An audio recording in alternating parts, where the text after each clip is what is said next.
मुंबईमध्ये मनाची शांती शोधणं म्हणजे समुद्रामध्ये एखादा मोतीच शोधण्यासारखं आहे, नाही का? पण काय करणार, आपल्यामध्ये किडे जास्त, त्यामुळे म्हटलं चला शोधूया आता मुंबईमध्ये पीस. पहिले तर वाटलं की चला आपली BMW काढून जाऊ, पण नंतर लक्षात आलं की अरे रे ती तर रेंटवर आहे ना. हो, म्हटलं चला जाऊ आपल्या मित्राच्या गाडीवरून. सोचा कभी कभार गरीब को भी अपने साथ घूमने का मौका देना चाहिए. मग काय, बांधलं आपलं तोंडाला फडकाने निघाले. नंतर लक्षात आले की अरे रे तोंडाला फडकं बांधून व्हिडिओ चांगले येत नाहीयेत, म्हणून म्हटलं की जरा आपण तोंडाचं फडकं काढून व्हिडिओ बनवू. वा बघा, असं दिसायचं असतं सुंदर. बरे ट्रिप सुरू झाल्यावर थोडंच अंतरावर आम्हाला एक देवीचं मंदिर दिसलं. म्हटलं चला आशीर्वाद घेऊ, ही ट्रिप सक्सेसफुल व्हावी. माहित नाही करिअरचं काय होईल, पण ऍटलीस्ट ट्रिप तरी सक्सेसफुल व्हावी. आणि मग देवीचं दर्शन घेऊन आम्ही रस्त्यावर आलो. रस्त्याला लागलो आमच्या पुढच्या, जे की आम्हाला आमच्या डेस्टिनेशनला घेऊन जाणार होता. आणि असंच रस्त्याच्या कडेकडेनं गाडी चालवत आम्ही आलो गोराई बीचला.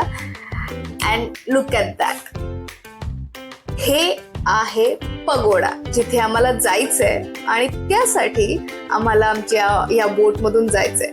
चला आम्ही मग लगेच तिकीट घेतलं. मस्त व्ह्यू बघत बघत बघत आम्ही लगेच जेट्टी क्रॉस केली आणि आम्ही पोहोचलो ग्लोबल विपश्यना पगोड्याला. आणि ऑनेस्टली मी ज्यावेळेस पहिल्यांदा इथं हे पाहिलं ना, तर आय वॉज लाईक की ओके, हे मुंबईत आहे. कारण फोटोमध्ये किती सुंदर दिसत असेल ना, तरी समोरून पाहायची मजाच वेगळी आहे. म्हणजे एंट्रन्स पासूनच एक वेगळी वाईब चालू होते. बाहेरची मुंबई आपण मागे सोडून आत येतो. हळूहळू आवाज कमी होतो, गर्दीचा फील कमी व्हायला लागतो आणि एन्व्हायरमेंट ना एकदम असं शांत वाटायला लागतं. आणि मग समोर दिसतो हा विशाल गोल्डन डोम, म्हणजेच पगोडा. मला पर्सनली ना याचा गोल्डन कलर खूप आवडलाय, कारण सनलाईट मध्ये ना खूप मस्त चमकतो आणि त्यामुळे ना या प्लेसला एक वेगळाच लुक येतो. मला फक्त पगोडा बघून रिटर्न जायचं नव्हतं, कारण मी एवढ्या लांब आले आणि गोल्डन बिल्डिंग सुंदर आहे एवढंच म्हटलं तर माझ्या व्लॉगचं काय होणार बरं. पण म्हटलं की आजूबाजूचा परिसर जरा एक्सप्लोर करूया. आणि इथे गोष्ट मला खूप जास्त आवडली, म्हणजे सगळं काही इतकं ग्रँड असून पण ना जागेचा फील असा एकदम किओटिक वाटत नाही. आणि हे आहे घंटा मिनार. आता इथे घंटा दिसली आणि मी वाजवणार नाही, एवढी पण संस्कारी नाहीये मी. बरं, यांची इथली घंटा फक्त आवाज करण्यासाठी नाहीये, म्हणजे याच्या मागे ना एक मस्त थिंकिंग आहे की सगळ्यांसाठी प्रेम, करुणा आणि मैत्री भावना पसरावी अशी काही. तर म्हटलं चला घंटा वाजवू आणि ऍटलीस्ट दिवसातलं एक तरी काम चांगलं करू. मला ना अशा जागांमध्ये एक गोष्ट आवडते, ती म्हणजे की आपण कितीही ओव्हरथिंक करत असलो ना, पण असं शांत वातावरण मिळालं, शांत ऍटमॉस्फिअर मिळालं की आपला ब्रेन सुद्धा म्हणतो की ठीक आहे बॉस, आज आपण थोडं शांत बसूया. नाही म्हणजे मी काही इथं मेडिटेशन वगैरे करायला आले नव्हते, पण या जागेचा जो अँबियन्स आहे ना, तो असा मनाला खूप शांत करतो, and that is for sure. आणि मग आला माझा फेवरेट पार्ट, द व्ह्यू. मी काय सांगू यार, म्हणजे हा जो व्ह्यू आहे ना, याला बघून असं वाटतं की अरे आपण खरंच मुंबईत आहोत का. आणि माझ्यासारख्या व्यक्तीला जर अशी 5 मिनिटं शांत बसायला मिळाली ना, तर that itself is a spiritual achievement.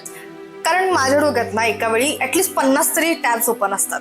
हे काम करायचंय, ते काम करायचंय, अमुक करायचंय, तमुक करायचं. पण इथं आल्यावर ते सगळे थॉट्स ना असे बॅकग्राऊंडला गेल्यासारखं वाटलं. आणि म्हणून मला इथला व्ह्यू फक्त सुंदर नाही तर जेन्युइनली काम वाटला.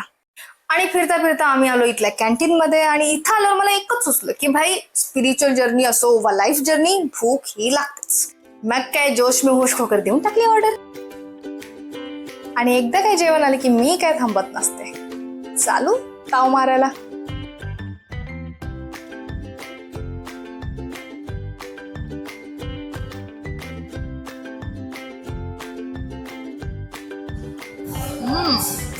सॉस चांगला आहे.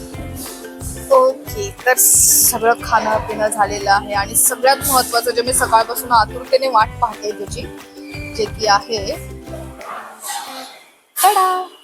सकाळपासून चहा नव्हता पिला आणि चहा नसला की जे डोकं खराब होतं माहितीये हे सगळे मनाचे खेळ आहेत, सगळं सगळं सगळं सगळं आहे, पण चहा हा हवाच म्हणून मी आता हा चहा पिते.